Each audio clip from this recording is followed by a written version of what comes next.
Good evening, everybody. First this evening, obviously, as Mike said, wouldn't be possible without our leader and editor, Marcia Meier of Weeping Willow Press, who's no longer a Santa Barbaran, but was for many, many years.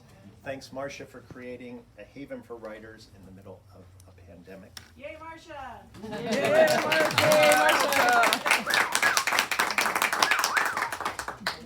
And then thank you all for making it here. Well, you know, the apocalypse. I hope if any of you are actual zombies, you will wait until we're done to eat us. It'll make the event better. Or even better, shuffle a few doors down to Harry's, because brains marinated in a Harry's martini are really lip-smackingly good if you're a zombie who still has your lips. I mean, I don't mean to judge. So, thanks to Chaucer's for, as ever, giving a home to literature, the written word, and local writers. As Mike said, you are an invaluable treasure. And we especially need to thank Mike Takuchi for all his behind the scenes logistical magic. There's a video happening and everything. Thank you. The anthology we'll be reading from, in case you haven't seen it, Writing Through the Apocalypse, Pandemic Poetry and Prose features 63 poems and essays by 32 contributors from all around the globe, including down your block, focused on getting through and surviving the COVID-19 pandemic. Marcia Meier began the group soon after lockdown on March 2020, and most of the contributors have been writing together nearly every week since. Tonight you'll get a brief literary taste of the end of the world as we know it. Alas, two of our advertised readers are not able to attend. Amy E. Davis and Nancy Shoby will not be here tonight. So if everyone could close their eyes for 10 seconds, because if a friend of Nancy's or Amy's is here, we want them to be able to sneak out without feeling embarrassed because they don't want to see the rest of us. Are you ready? Okay. Well, okay. If you have to sneak out, just sneak. It's okay. All right. We're going to read alphabetically, as the best way to survive the end of the world is in a very orderly fashion. So I will introduce each reader prior to their moment at the non-mic mic. Our first reader tonight is going to be Toni Bixby. Toni Peterson Bixby was born in Minneapolis, Minnesota. At the age of 33, she fled the Minnesota winters, first to Seattle, then to Santa Barbara. She began writing fiction and nonfiction in 1990 and poetry in 2001. Her poems often reflect her life circumstances and her career as a lawyer for child welfare services. She retired in 2019 and, like many, spent 2020 at home, stunned by the speed and destruction of the pandemic. Please welcome Toni Bixby.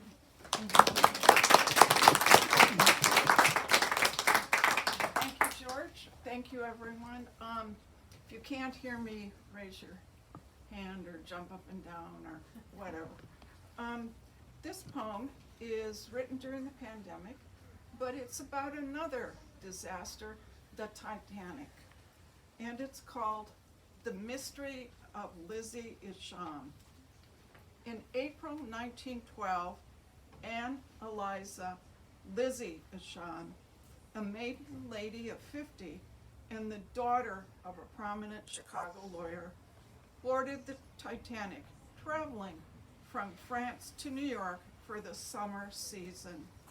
She stayed in her cabin after she boarded the ship, secluded and alone as her first-class peers partied and danced, unaware of their fate.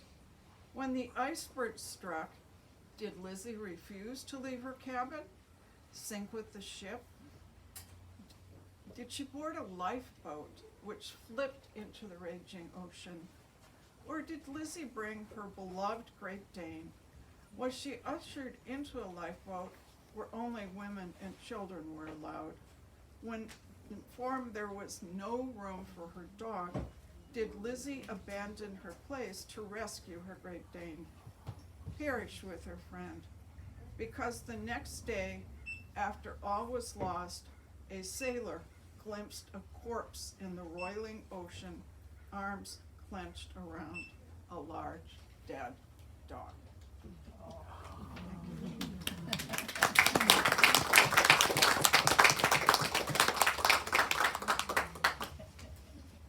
Thank you so much, Toni. We're April April 15th is Titanic night, I think, right?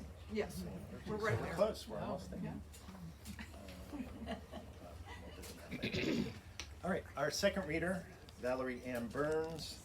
Valerie Ann Burns will be one of the Rituals Anthology contributors with her essay Off God from her book Caution, Mermaid Crossing, Voyages of a Motherless Daughter. Other essays published from her book include Gulf Stream Awakening in the Remnant Archive and Flying Nighties in Chicken Soup for the Soul, Tough Times Won't Last, but Tough People Will. 2 essays were published in Her Story Literary Magazine, Venice Vision, and Your Bed, among others. In addition, she was sponsored by a breast cancer nonprofit retreat organization on a trip to Italy and the Dominican Republic to present her workshop, Living and Healing Through Color. She traveled to Rome in September 2022 for the same nonprofit, where she blogged about her experience. Please welcome Valerie.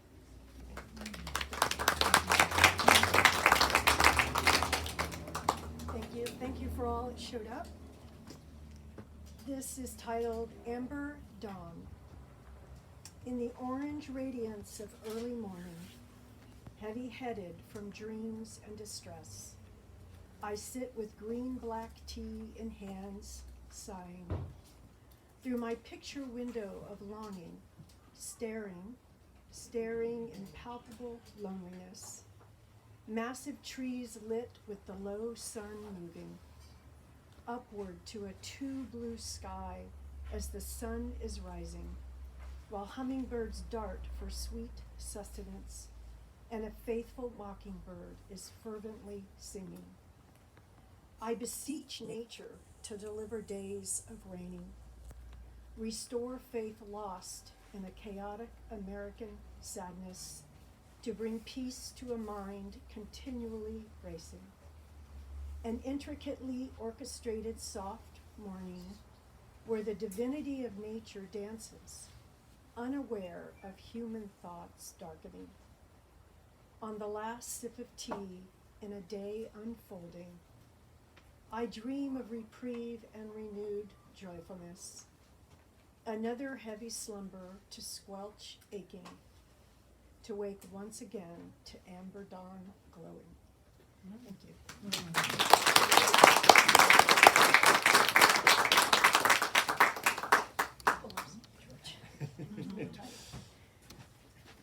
Very tight stage here.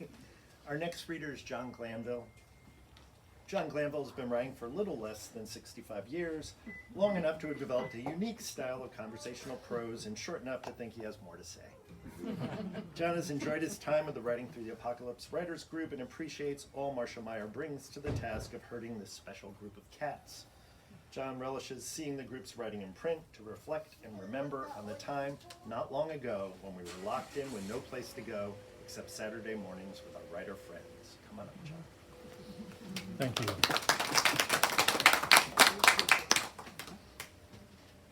Okay, Marcia, here we go. This is my first public reading of something I've written, so I know it may not mean much to you, but it means a lot to me. Plus, my son who plays for Dos Pueblos baseball, they won their game today. So things are like rolling in the right direction. So Be sure to speak up. I will Speak speak out. up and out and to the far end of the parking lot. Beginning the end. Every path has an end, every river a delta. From the unknown to the known, every story tells its tale. When the time is right, the mystery unfolds. The curtain off once raised must by play's end fall. There are times of wonder, times of pause. The end is not a pause, it is finale. The author's challenged to choose a place where the end is right, or at least appropriate. When the time comes, the epilogue, coda, last note. What will I think when I begin at the end? Thank you.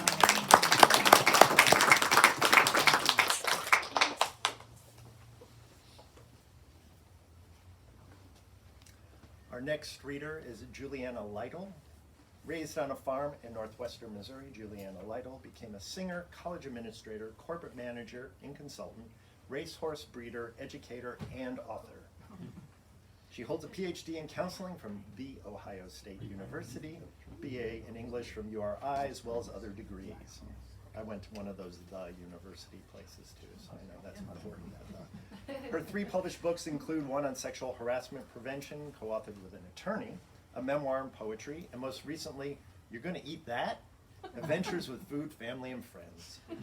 After spending many years in the panhandle of Texas, she recently moved to Southern California, where she continues to work with high school students, write, garden, and sing. Please welcome Juliana.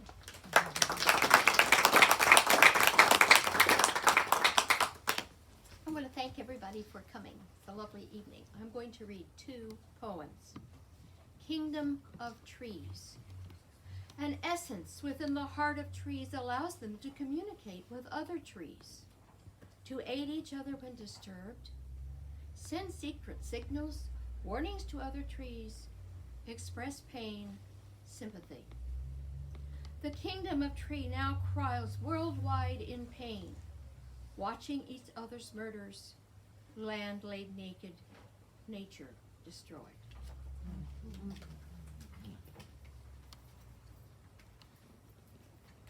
I want to write. I want to write about beauty, wind, flowers, sleeping in moonlight. I want to write to make a difference, change the status quo, instill a love of wonder, change the world, even if only for one minuscule moment in a tiny corner of the world. I want to write so that when I die, they will say, she mattered.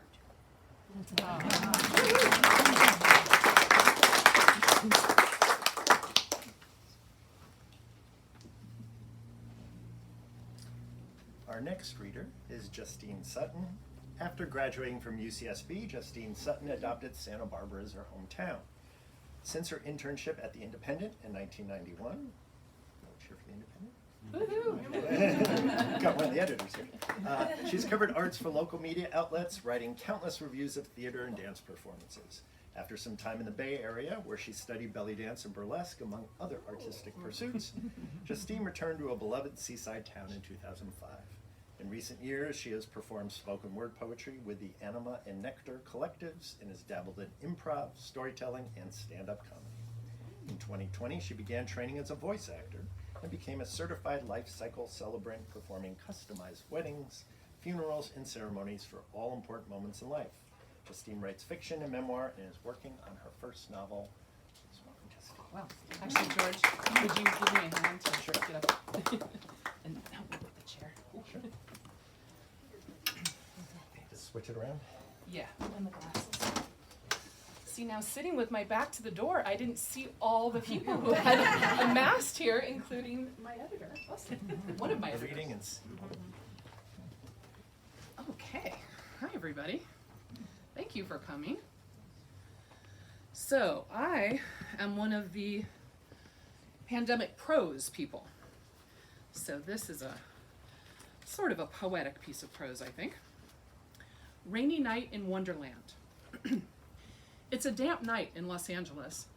Despite the claims of pop songs and the rest of the country's disbelief, it really does rain in sunny Southern California. The pavement is wet, and car tires softly repeat the news as they roll by. In my modest hotel room on the second floor, I sit on a small square ottoman by the window and watch like a cat, taking in every little thing. I'm so fascinated, I'm just shy of my chin doing that chittering thing. Or a Cheshire grin, perhaps? On an adventure only 100 miles from my little seaside town, it's an unexpected treat to stay the night in LA before officiating at a memorial the next day. Kind of the client, to put me up for the night so I can be fresh for the ceremony, not be draggled from the road. If you don't know where you are going, any road can take you there. Now, my travel pipe and lighter on the windowsill, I'm pensive and dreamy, and the street scene below resembles a chalk painting starting to run. In the grand scheme of things, I'm not far from home, but I feel like I'm in an exotic foreign country, or Wonderland. It's a quiet side street, not a busy boulevard, and across the way is a restaurant. A small sign says Japanese food, but the big letters across the facade are Korean.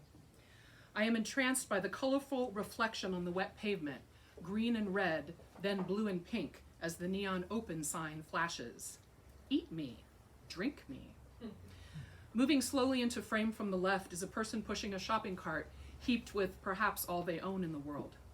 They and the cart are wrapped in what looks like hefty bags, and they stop to examine the contents of a garbage can in front of the restaurant. Not all who wander are lost. To the right are two high-rises, lights on in some of the windows creating checkerboard patterns.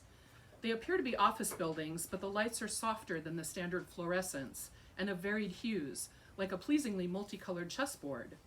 Watch out for the Red Queen. And in the middle, between the little restaurant that could and the mighty skyscrapers, is a building that looks completely out of place. Painted a sort of terracotta over plaster, it is wide and low, with a gracious veranda above a set of concrete steps. Sloping down to the sidewalk on either side of the steps is neatly trimmed lawn. The whole thing looks like it's been lifted in with a skyhook and dropped there from a college campus. And why the sea is boiling hot and whether pigs have wings? The rain is now going from a light pitter-pat to a medium but steady rhythm. A small figure in a long black raincoat emerges from the front door of the odd building and turns to lock it before hurrying down the steps, carrying a large satchel and a small box. Bending down, they set the box on the bottom step, then open an umbrella and walk briskly up the street. Curiouser and curiouser. I'm at the border of Koreatown in the Wilshire district. Beyond the neon, I can see the spires of an old cathedral. Tall palm trees in the foreground set the scene clearly. It may be urban, but this isn't New York or Chicago. Just a few miles away are the beaches, the canyons, the shopping malls that used to be orange groves. What this place has in common with every other urban center in the world is the shocking proximity of glittering wealth and desperate poverty. Always room for one more at the Mad Hatter's table. The plastic swathed figure continues on with their cart up the sidewalk. They pause at the foot of the concrete steps and bend down, picking up the small box and tucking it away before continuing across the rain-slick street. I wonder where they will sleep tonight as the folks in those high-rises snuggle down in their comfy beds. I, in Wonderland for one night only, ponder the mysteries and complexities of this world, and the soul we will commemorate the next day, who is now perhaps grappling with an entirely different set of mysteries and complexities. Why is a raven like a writing desk?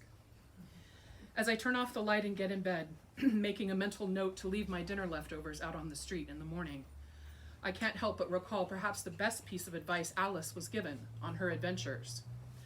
Don't let anyone drive you crazy. It's nearby, and the walk is good for you. Thank you.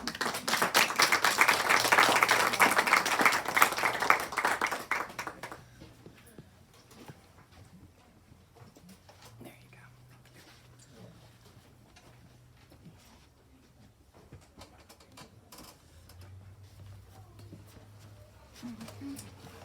Our next reader is Claire Van Blaricum. She's a Santa Barbara resident. She's worked as a high school science teacher, natural history museum docent, administrator for a local senior citizens charity, civil service commissioner, and member of the Santa Barbara School Board. She's always been an advocate for libraries, attending the 1991 White House Conference on Libraries as a California delegate, and serving for many years on the Santa Barbara County Library Advisory Committee. She has served on the boards of several nonprofit organizations, including the Santa Barbara Education Foundation, Postpartum Support International, and Women to Women International. Claire is currently on the board of the League of Women Voters of Santa Barbara. Claire has been a member of the local American Association of University Women branch since 1972, serving in a number of capacities over the years, including president, and currently participates in the AAUW branch writing group. Please welcome Claire.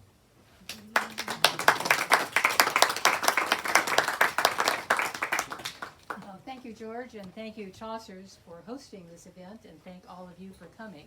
I just want to say at the beginning, this is the first time I have ever had anything published, but then again, it's the first time I've ever submitted anything to be published, so I guess I have a 100% record. I have 2 poems in this anthology, and the one I'm going to read today is called To the Woman Who Lunches Alone. I see you, sitting alone at a table on the restaurant's patio. The server silently whisks away the other unneeded place setting. It is clear you are on your own, not waiting for someone, not needing company to enjoy your meal. Perhaps you are taking a break between the bank, the dry cleaners, and the grocery store.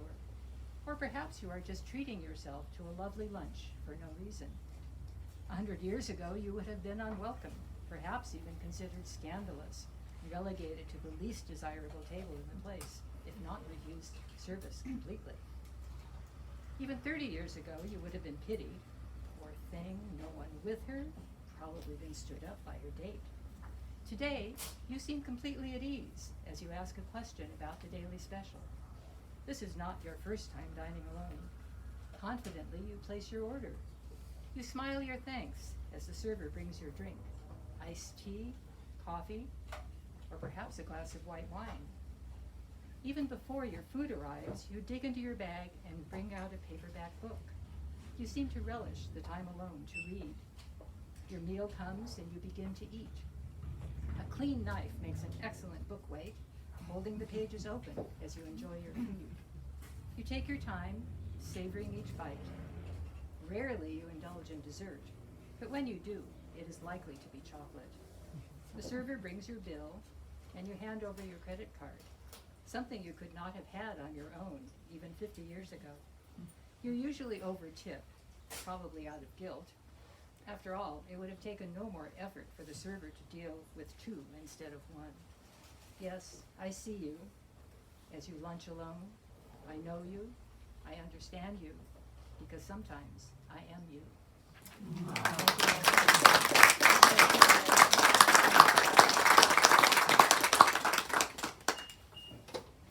Thank you, Claire.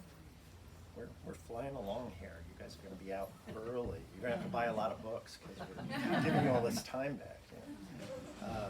Our next reader, Deborah Wroblewski, is a wife, mother, and grandmother living in Santa Barbara. She's a former nurse and art teacher who's always viewed writing as a tool for healing. Her work has formerly been published in The Sun and in Somerset Studios magazine, and she's honored to be part of the anthology.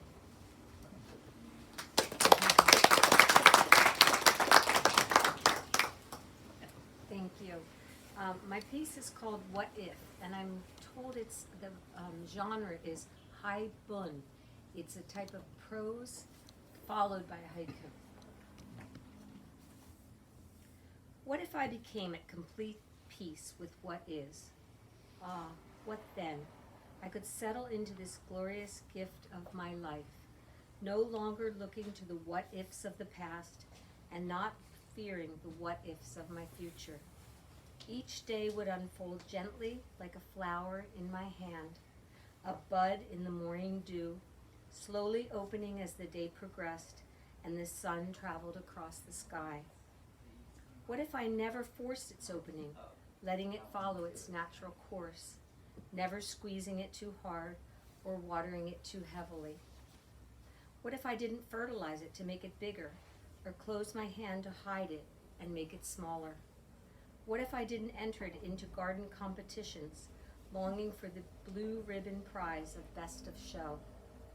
What if it was prickly like a thistle, gangly like a sunflower, or earthly pale like a mushroom, just finding its place in the world?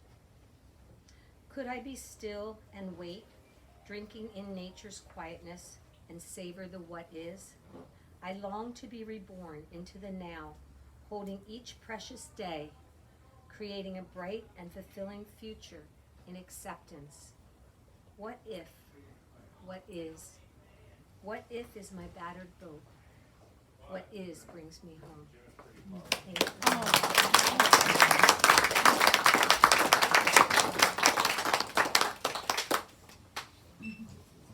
Somehow magically I am last alphabetically. I'm George Yatchisin, a 29-year Santa Barbara resident and adorer of Chaucer's, and the communications director at the Gewurz Graduate School of Education at UC Santa Barbara. I've got both a poetry chapbook, Feast Days, and a poetry book. The first night we thought the world would end, which is why I'm drawn to apocalyptic things. I've been fortunate to be a writer for the Indie, Edible Santa Barbara, Montecito Magazine, a DJ producer for KCSB, and the host of this upcoming wonderful, another poetry event. If you like this one comes with alcohol. Spirits in the Air, potable poetry, which will be at the Good Lion Wednesday, April 19th at 5:30. So I had to do that promo, sorry. It'll be its 9th year. So I'm going to read one of the poems I have in here. This was from early on in the pandemic, when masks seemed novel, and we're obviously still wearing them for many good reasons, but it's about that some. The title, if it was in an internet comment, would be grammatically incorrect. I did it properly. You'll get it. And in the last line, there's a homonym play of two different words that sound the same, but are spelled differently and mean very different things. It'll make sense, I promise. I would have thought that people would have warmed to wearing masks more easily. The chance to hide somewhat in public, to offer only eyes. Disguised as if for so many holidays we hold dear, from Carnival to Halloween, and the occasional Kubrick sex scene in between. Nothing is ever hidden as much as our desire to deny the world of hurt. So if sickness is invisible, we can ignore it as we breathe deep, at least smiling a few more times, putting the lie to lessons fed to kids that sharing is always caring. How we love to live the no inside no. N-O.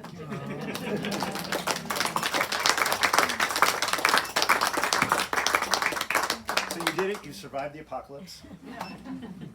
Thanks to all the readers, all the listeners. We have 3 of Santa Barbara's Poets Laureate in the room, or at least is Enid still here? Okay. Oh, you're over here. 3 of them, so I hope, I didn't say at the beginning, so I didn't want to make people nervous. And we also really appreciate them not chomping on us zombies, but I guess now it's time. Thanks again to Chaucer's. What would you like me to read? Read the list of all the writers. All the contributors? Yeah, just for YouTube. Okay. But they read tonight or all of them? All of them. Okay. But I haven't practiced, so I don't know if I have the pronunciations right. You're putting me on the spot here. Some of these names I don't want to try to pronounce.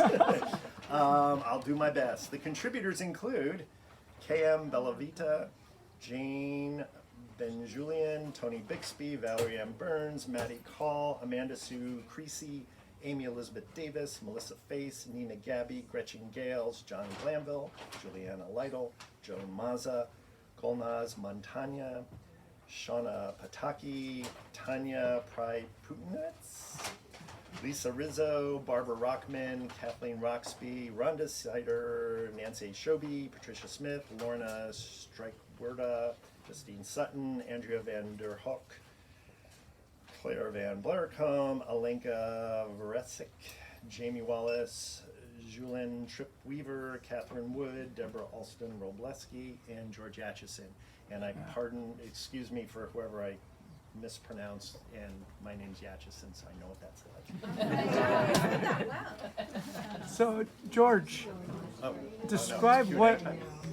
a process of what all the writers went through throughout this time. So what did you guys do? And To be honest, I'm one of the people who's not usually, I haven't been as much of a part of it, and I just joined the call Okay, for the book. okay. So does somebody who's been part of the group want to talk We can about? step in. Yeah. Yeah. Justine, just- you wanna Yeah. just, You guys, So, come on in. can you guys be next to each other that we way? got a few more. Anyway, Come on in. Marcia got this started right at the beginning of the apocalypse. She had the unique talent of coming up with a really unique name, right? Writers of the Apocalypse. Writing I through mean, the it's- apocalypse. Writing She through the called it that apocalypse. right from the start. Right from the start. And I was like, I got to be a member of this group. So anyway, we at 9 o'clock Pacific time get together via Zoom. We're now Zoom aficionados. We don't screw up with not hitting the mute button. when we're We got supposed pretty to. good at that. Well, Yeah. it was a learning process.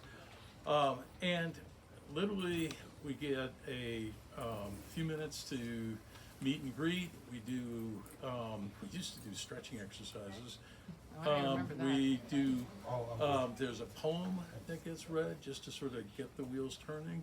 And then Marcia has a prompt that we write to, and sometimes it's 2 different prompts, so you get a choice of life or death, or sunshine and night, or whatever the prompt happens to be relevant to. Write for 20 minutes, put down your pen, then we read. Someone offers, or 2 people offer, or 3 people offer. People are to read. invited to share what they've just written. And if then they we want do to. another prompt and write for another 20 minutes, and then we have another reading and another sort of farewell discussion, and then usually Marcia gets us out the door by 10 o'clock so we can go off and enjoy the day. So that's a typical Saturday morning, 9 to 10. I know a lot of people in Santa Barbara, you're big into yoga or meditation or something. For me, Saturday mornings are about writing. So it's been very enjoyable. How Yeah. did you collectively, how did she collect everyone together? Were you recruited or were you joined? I think I probably just because I'm on her mailing list. I can't really remember when I first heard about it. I think she just sent an email out to her whole list and said, "Join us for this." Yeah. No, that was, Marcia has a broad circle of friends and colleagues and And, yeah. writers and authors and God knows what else. And so she put out saying that she was going to get this started, and it's been going now for Well, 3 Going years, up over on 3 3 years. over 3 years. yeah. And it's a core group of, I mean, not everyone is there every week. There's often about a dozen people there on any given Saturday. But yeah, the core is, 2 20-minute writing sessions with prompts, a poem to start with, offer for people to read their stuff after each session, and then she'll often end with a poem. Often there's a bit of nature news. Marcia and a lot of us are, lovers of nature and animals, so she's often got some little kind of nature interest story to share about Something bizarre is going about on in our something. world. And she's also been, since she moved to New Mexico, she's been a teacher, so she's often got stories of her students and her classroom challenges, and she's, Teaching in junior high. yeah, so she's often got plenty of stories from the trenches of teaching to share with us. Yep. Wow, interesting. And then last summer she said, "Hey, I could put together an anthology of all the stuff you folks have been writing. Why don't you start submitting stuff to me?" And so, yeah, last summer basically she put out the call for submissions, and this spring we were excited to receive in our own hot little hands. She sent each contributor their own copy, and yes, it's very exciting. Yeah. Was that a surprise to you that she put it together in such a format, such an extensive, advanced format? I trusted that she was gonna obviously do a good job of putting together a book because she, she has her own press and she's a longtime writer and editor. So I trusted her completely that whatever she did was gonna be the right way to do it. Yeah. Is there anybody else who can participate, would like to come forward and add anything about working on the project? I would like to say something. Yeah, if you don't mind coming around here.